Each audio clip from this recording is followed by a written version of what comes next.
அனைவருக்கும் வணக்கம் விவசாய நண்பர்களே. இன்றைக்கி எதை பற்றி பார்க்க போகிறோம்னா, தென்னையில் ஊடுபயிர் வைக்கலாமான்னு சொல்லிட்டு நிறைய விவசாயிகள் கேட்டுட்ருக்காங்க.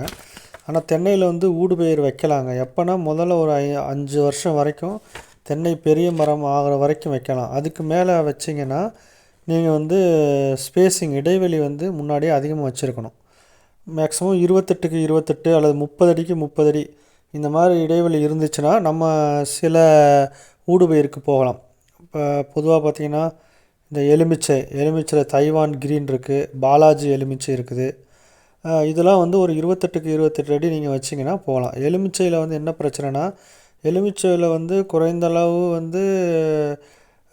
வெளிச்சம் தேவைப்படும். ஆனால் தண்ணி கம்மியாக இருந்தால் போதும். ஆனால் இதில் பார்த்திங்கன்னா நமக்கு தென்னைக்கு அதிக அளவில் தண்ணி வேணும். ஸோ இப்போ ஒரு கான்ட்ராவர்சி இருக்குது. ஸோ 25க்கு 25 அடி நீங்கள் வச்சிங்கன்னா வெளிச்சம் போதுமான அளவு கிடைக்காது. ஸோ எலுமிச்சம்பழம் மரம் வளரும், பெருசாகும். ஆனால் பூ பூக்காது, காய் காய்க்காது. அப்படியே காய் காய்ச்சாலும் சின்னதாக பச்சை கலரில் இருக்கும். ஸோ ரொம்ப வருஷம் நம்ம பராமரிப்பு செலவுலாம் பண்ணி அதிலேருந்து போதுமான அளவுக்கு நம்ம மகசூல் எடுக்க முடியாத நிலைமைக்கு ஆளாடும். சில பேர் கொய்யா வைக்கிறாங்க. நாங்கள் கொய்யா படர்ந்து பரவக்கூடியது. அதில் பார்த்திங்கன்னா 30க்கு 30 அடி நீங்கள் தென்னை மரம் இல்லாட்டினா நீங்கள் கொய்யா வைக்கிறத பற்றி நீங்கள் திங்கே பண்ணக்கூடாதுங்க. பொதுவாக பார்த்திங்கன்னா தென்னையில் நீங்கள் ஊடுபயிர் பண்ணணும் அப்படின்னு முடிவு பண்ணிங்கன்னா ஸ்பேஸிங் ரொம்ப ரொம்ப முக்கியம். எந்த செடி வேணாலும் வைங்க, தரையில் வரக்கூடியது. ஆனால் அதுக்கு தேவையான வெளிச்சம் கிடைக்குதா அப்படின்றது ரொம்ப முக்கியம். 4 தென்னை மரத்துக்கு நடுவில் ஒரு எலுமிச்சை மரம் கூட வைக்கலாம். வச்சிங்கன்னா அப்புறம் அதுக்கு முன்பாக நீங்கள் மண் பரிசோதனை செஞ்சுக்கோங்க. நம்ம அந்த நிலத்தில் நமக்கு தேவையான எலுமிச்சையோ அப்படி இல்லைன்னா வேறு கொய்யாவோ வருதான்ட்டு மகசூல் பண்ணிக்கிட்டு பண்ணுங்கள்.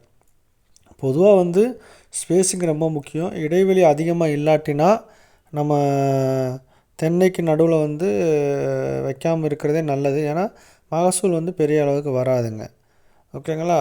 ஸ்பேஸிங் இடைவெளி அதிகமாக 30க்கு 30, 28க்கு 20 இருந்துச்சுன்னா நம்ம தாராளமாக நம்ம தென்னையில் நம்ம ஊடுபயிரை நம்ம பயன்படுத்தலாம். சில பேர் கேட்குறாங்க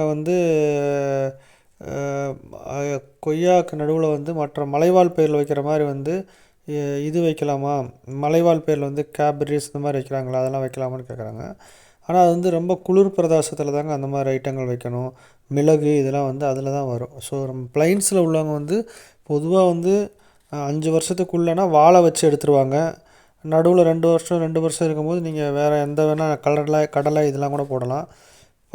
மரம் பெருசாக வளர்ந்துருச்சு, உள்ள நிழல் வரல அப்படின்னா நம்ம பொதுவாக வேறு பயிர்கள் போகிறத பற்றி நம்ம யோசித்து செய்யணுங்க. நன்றி.